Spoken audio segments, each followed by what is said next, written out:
everyone, and welcome back to another video of mine. This time I'm back with last Twilight episode 6.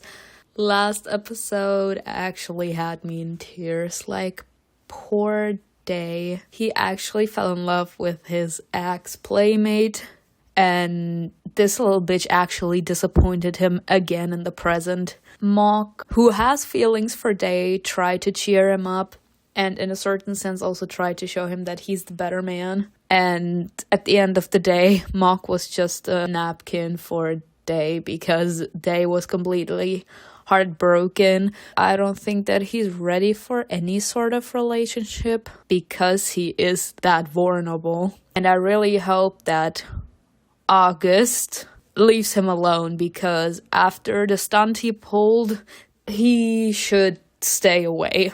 So let's see what this episode has in store for us. If you like this kind of content, make sure to subscribe.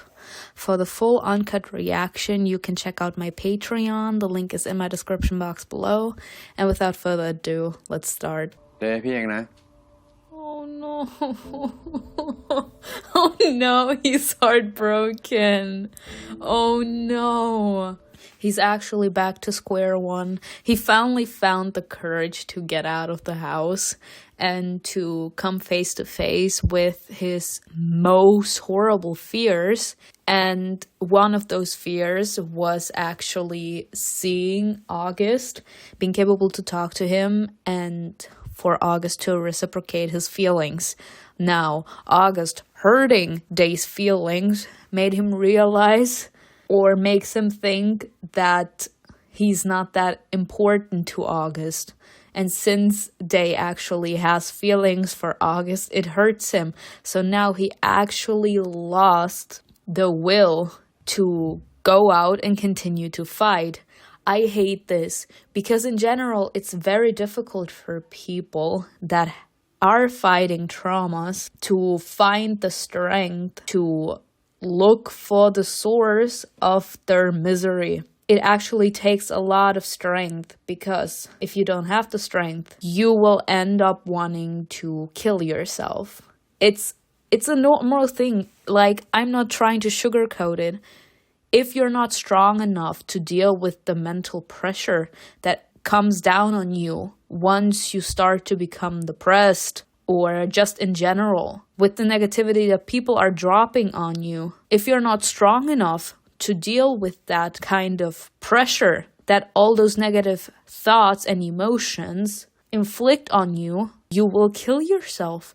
If you're strong enough, it will put you in a very vulnerable and dark place where you will constantly second guess why you're not ending your life, because as of in that moment, you are not really seeing a reason to fight yourself. That's what I meant when I said you need to find a reason to fight.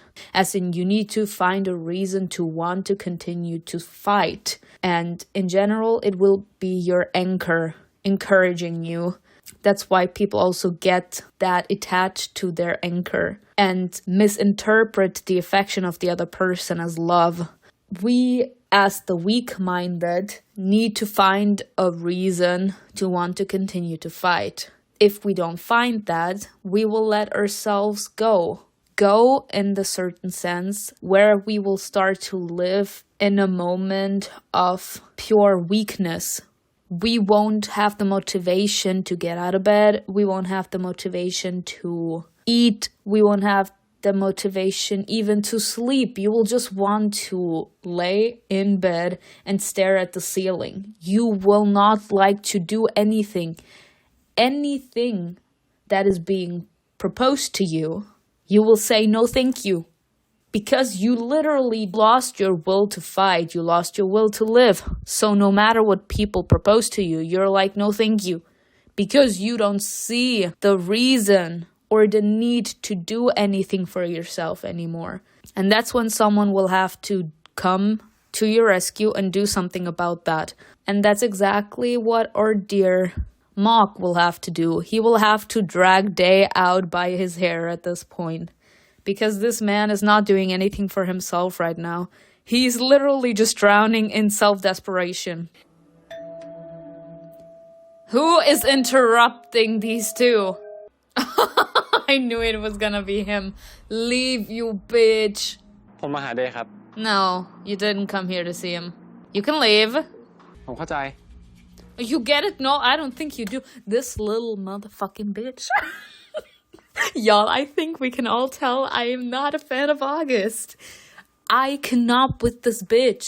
He knows he did a wrong thing. He knows that he shouldn't have left, and he actually comes to Day's house with a straight face, thinking that everything is all right. What is this man on? Is he on drugs? What kind of pills did this man take? Like, how can someone be so ignorant not to see that his behavior was wrong? Like, he actually saw that he was suffering because of him. He could have said something to make him feel better, but no, he was like, no, thank you, I'm just gonna leave. Like, don't tell him that I was here. Like, I'm not gonna listen to all of this. And now he shows up after he stood him up. This is not even just about him actually listening in on Day that confesses to Mock that he has feelings. This is about him actually standing him up. Like, it was late at night when they went back to the bar to ask if August has ever shown up. What's wrong with this man? He's actually showing up at Day's doorstep and is acting like he didn't do anything wrong. I swear to God, if Mock doesn't kick his ass, I will. ว่าวิธีกินแบบให้มือเลอะเนี่ยทำยังไง ยังไงอะ มาเดี๋ยวกูทำให้ดู Yeah, me feeding you. Haha. You ain't ปาก slick. เอ้ย You ain't Really? slick, Really? bitch. You just ain't slick. I literally called it the first time. I called it the first second I read that sentence. Oh, bitch, what are you trying to do? Like, I would be still mad. I would still be mad as fuck. But maybe that's because Day is in love with this man. So he's like more inclined to be like, oh, it's okay, honey. Are you sure you're alright? Like, do you need something? พี่ซ่อมไม่ได้จริงหรอ I think this is a metaphor because Day and August have always played together in badminton games. They have always been a team. Now, August proposed to go with Day on a walk. And the reason for that was because August wanted to know if they're still in sync. So, when or little Day left back then because he lost his eyesight, August found himself with no one, with no partner. So he started to compete alone. So this thing that glued them together, their synchronicity, the connection, was gone after Day fell out. Now, after August proposed to Day if they can walk together to find out if they're in synchronicity or not anymore, he's asking now the question, can we actually fix it? As in, can we actually fix the synchronicity? Can we actually fix the lost connection between us or not? Kiss. Kiss, kiss, kiss, kiss, kiss. He has feelings. Strong feelings. ขอโทษทีว่ะที่ไม่ได้บอกว่าต้องหลบทางไหนอะ He is hurting so much. พี่เอาแซนด์วิชมาให้อะกินกล้วยปะเดี๋ยวกูแกะให้ No. He's gonna take the food from the person he likes the most. And I feel secondhand embarrassment because I have the feeling that Day is gonna take August's banana. And that just sounded all kinds of wrong, but you all know what I meant, okay? I feel like he's gonna choose August's food instead of Mock's food, and that's gonna make him feel so out of place, and he will want to leave as soon as possible. Like, I can't stand that. There are many situations in your life where you actually get encountered with feeling invisible or feeling replaceable.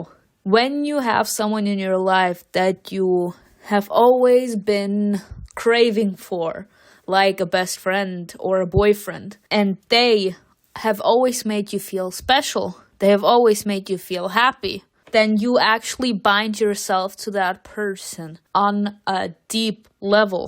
you bind a deep connection with that person.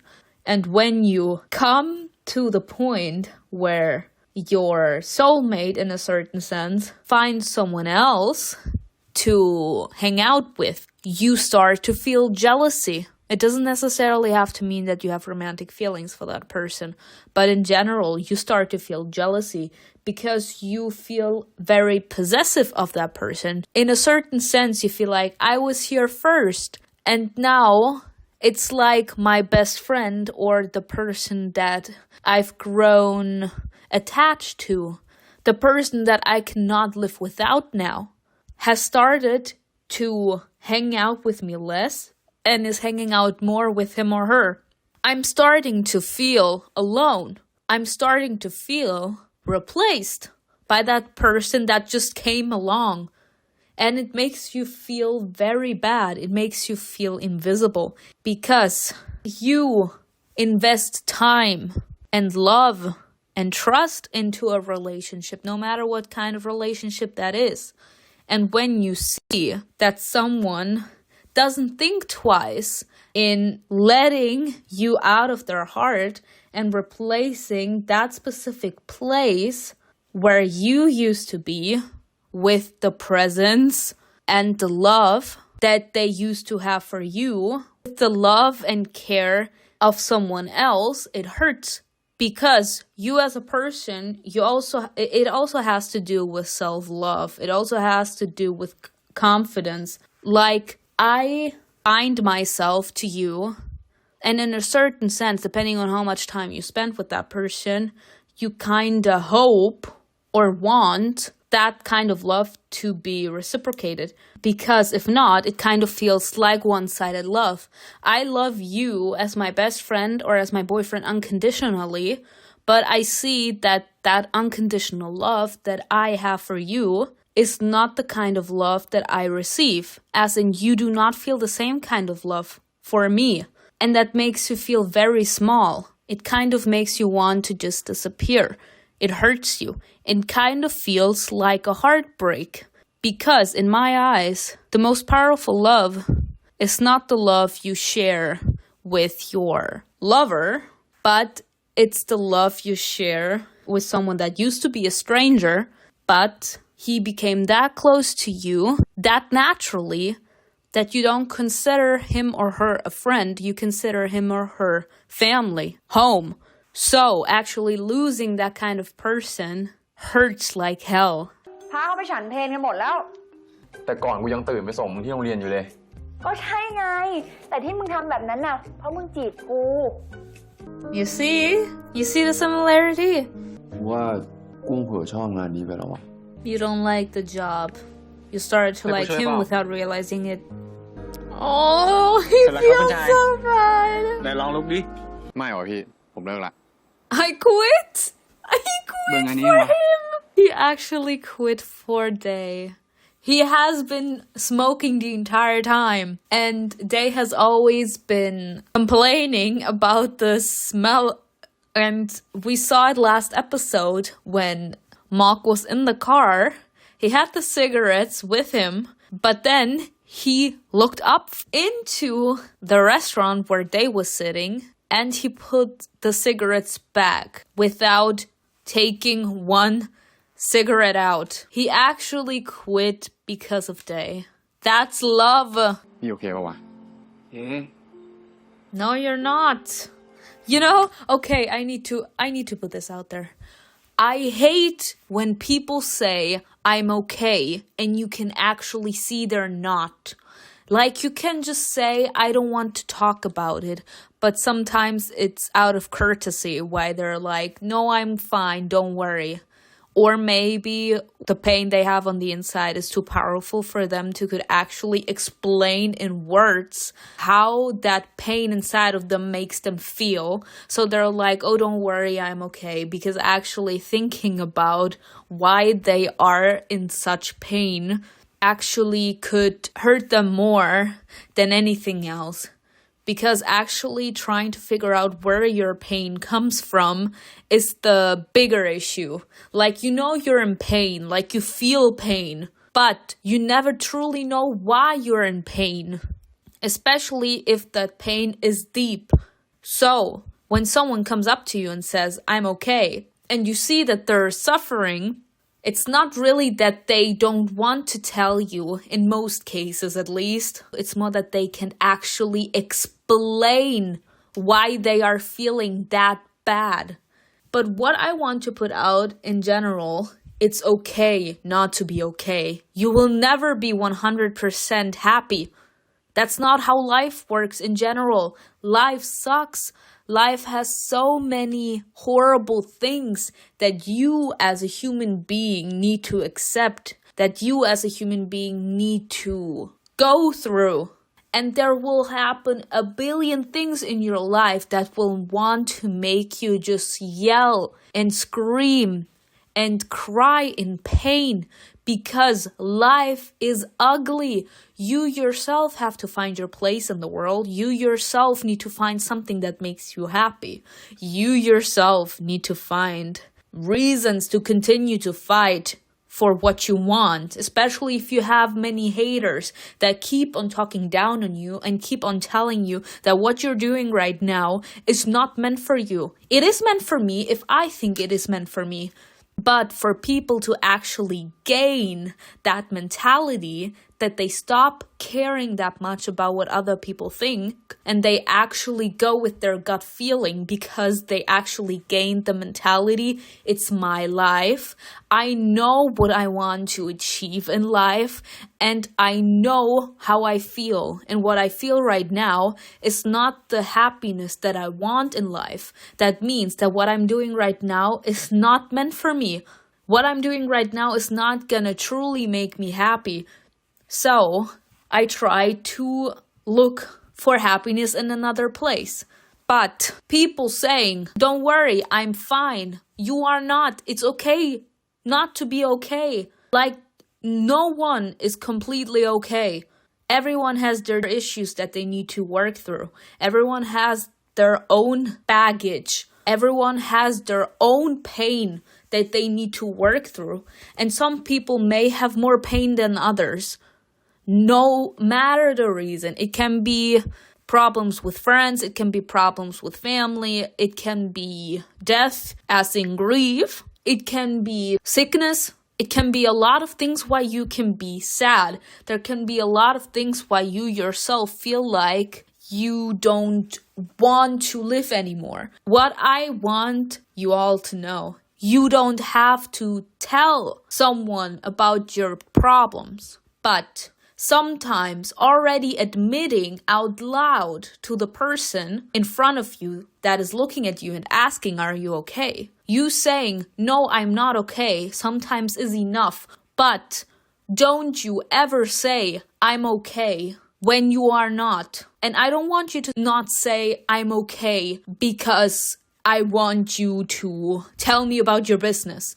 I want you to respect yourselves enough, to respect your own feelings enough, to actually could be capable to say out loud, I am not okay. Because that is like you admitting to yourself, I am not okay, but that's okay that I'm not okay. I'm not always gonna be okay. I'm not always gonna be at my best. I'm gonna have downfalls in life because of all the horrible things that can happen in life. But I can accept and I can acknowledge the fact that right now I'm not happy. I can acknowledge the fact that I am in pain. I don't necessarily need to tell you my business. But don't say I'm fine when you're not. You actually saying out loud, no, I'm not okay, doesn't necessarily mean that you have to tell the person in front of you what's troubling you. But you yourself respect yourselves enough to say out loud, I am not okay, without caring if the person in front of you will feel weirded out or not. These are your feelings. I'm not afraid to say what's on my mind. I'm not afraid to say that I'm not okay. If the person in front of you is weirded out now, then you know that that person isn't meant to be in your life because you have those problems. You have that problem zone. So, me admitting later after 5 years of friendship, for example, that I'm not okay is gonna be the exact same as if I say I'm not okay the first day we meet. Because if you, as the other person, aren't strong enough to deal with psychological trauma, or in general with people that have psychological pain inside of them, and not just little psychological pain, but people that are actually depressed, etc., then you will not be capable to accept it the first day we meet, and you won't be capable to accept it 5 years in the future, because this is who you are. Like, there are people that can accept that people are sick, and they can actually accept you for who you truly are. But there will be people that will not be capable to accept you for who you truly are. And psychological pain, trauma, depression, anxiety attack, panic attacks, depending on what you have been through in your past, they form you into who you are in the present. Like, for example, depression. That makes part of my person now.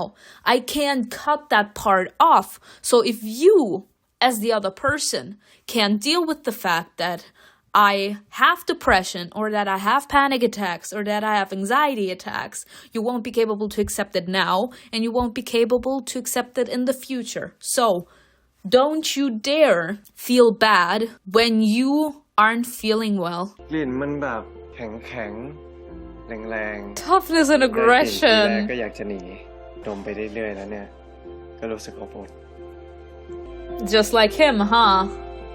I actually like the metaphor that they're using with their perfume. Because Day, in general, knows about Mock's past. He knows that Mock was arrested because he had a fight with someone. And that's why he was a year in jail. So, knowing that, Day actually thought that aggression suits him then, which is sadly just the superficial stuff. The mom kept on talking about Mock's style, and that kind of makes him seem rough, as in rough around the edges. But that's not all there is to him. And I like the way that he tried to describe their perfume. Technically, he was describing Mock, because he was like, at first, it smells like aggression and roughness. As in, the first time I saw you, the first time I heard you, the only thing I could use to describe you and the way you treated me was aggression and you being rough, as in not having any sensitive vibe. But after I got to know you, the only thing that I can describe yourself as is warm. You're warm, you're caring. You make me feel safe. โหโคตรหิวเลยรู้ไหมเนี่ย No, don't let him go. I hate the metaphors in this show. Y'all, the metaphors in this show are so powerful. This was technically him going there as a matchmaker. Because August, technically from the way this entire episode has been, August likes Day too. And that's why he's trying to be all that nice and everything, just to, in a certain sense, win Day for himself. And because Mock knows about Day's feelings for August, he was like, I'm either selfish and I'm gonna tell August to get lost because I want Day to myself, or I'm gonna have to accept the heartache, but let Day go and be with the one he likes. Even though I doubt that he 100% loves August, because there is some insane chemistry between Mock and Day. And Day seems to like him. Like, as soon as August is gone, he immediately wants to be with Mock. So there is this attachment between Mock and Day. But let's put that aside. This scene is powerful because they actually were showing Mock's arm. Day had his hand wrapped around Mock's arm. In a certain sense, the director tried to show the connection and the closeness of Day and Mock. And after August came into the picture, he grabbed Day's arm and he pulled him away. That was literally Day releasing Mock from his presence, if you want me to say it like this, and releasing him, as in letting Mock go so that he can be with someone else, and Day binding himself to August. I do not like this. พี่หมอกไปไหนอะ He is asking for him. พี่เขาบอกว่าเขาเลิกสูบแล้วนะเว้ย Well, you can see what you did, huh? I don't know if that's a thing in Thailand, but in American TV, people say that there is this thing called stress smoking. I don't smoke in general, like it's not like I'm actually addicted and that I smoke every single day, like that I actually need the cigarettes. But when I'm extremely stressed, I don't know how to handle my psychological pain any other way.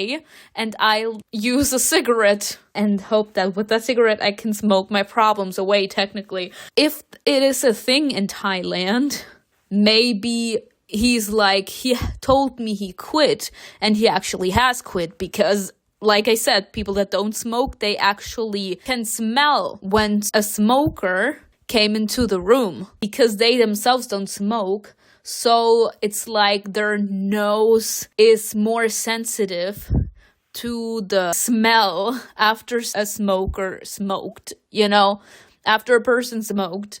So Day himself noticed that Mock stopped smoking. And now hearing that G is like, oh, I saw him smoke outside. He's like, I'm sorry. He's told me he stopped. And I noticed that he stopped. Why is he smoking again? Oh, no. No. Yo. That happened unintentionally. That happened unintentionally.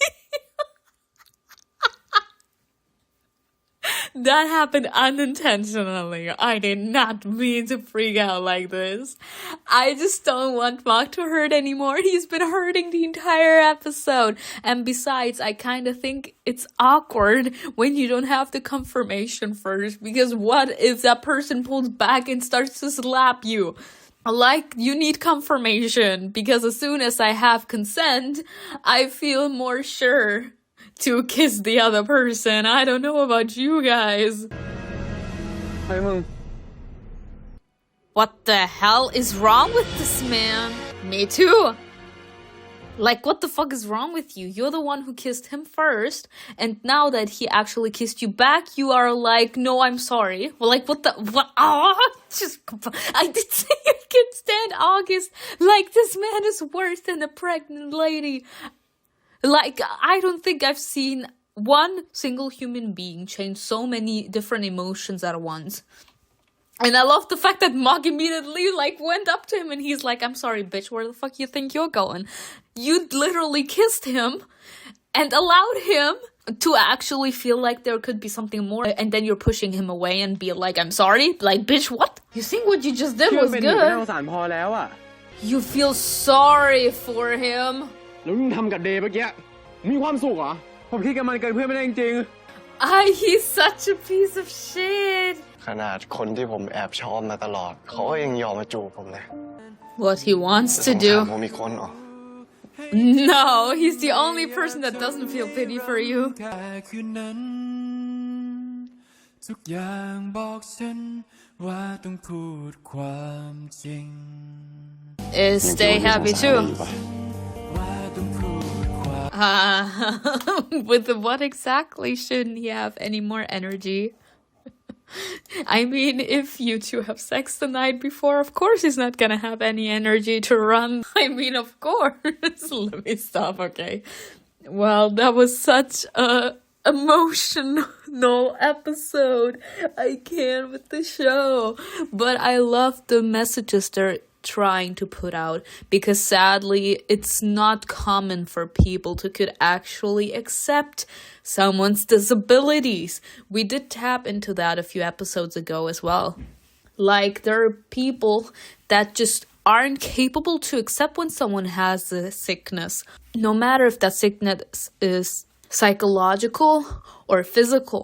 So to actually find someone that truly appreciates you for who you are, no matter what limitations you could have is very difficult nowadays. So I love that they tackled this. But anyways, I hope you enjoyed this episode with me. Tell me in the comments below what you think was best, and I will see you in another video. Bye.